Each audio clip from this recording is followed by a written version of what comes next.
John was the type of student to be very forgetful of what needed to be done with his schoolwork. He didn't find interest in a lot of school subjects, so he did not feel the need to come prepared for them. He would often fall asleep during class and come completely unorganized.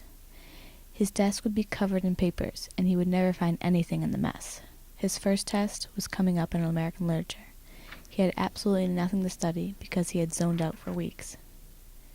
When he gets his test back, he immediately looks to the top of the quiz, which had been graded with a big circled F. At this point, he knew something had to change, so he calls his good friend Kendra to help. Kendra is the complete opposite of John. She is very organized and takes her schoolwork seriously, so John knew she was the perfect person to help him get his grades up.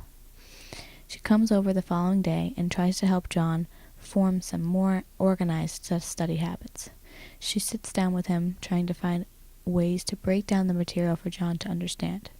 However, she's having a hard time finding a study method that makes the most sense for John as well as her. Finally, they both found a way that works for them, using flashcards to help them learn the material, and John begins to improve in class. He even scored a C on his next paper. John feels confident in himself that he can now study on his own and be able to write papers that reflect the ideas he learned in class. His final exam is coming up, and this is the first time John isn't worried about his grade.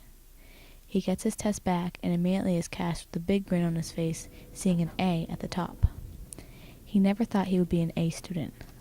He now has pages and pages of notes and millions of flashcards, thanks to the help of his good friend. He has improved in all of his classes and now enjoys learning new things because he is more prepared to do so. It only takes the help of one person to change your life for the better.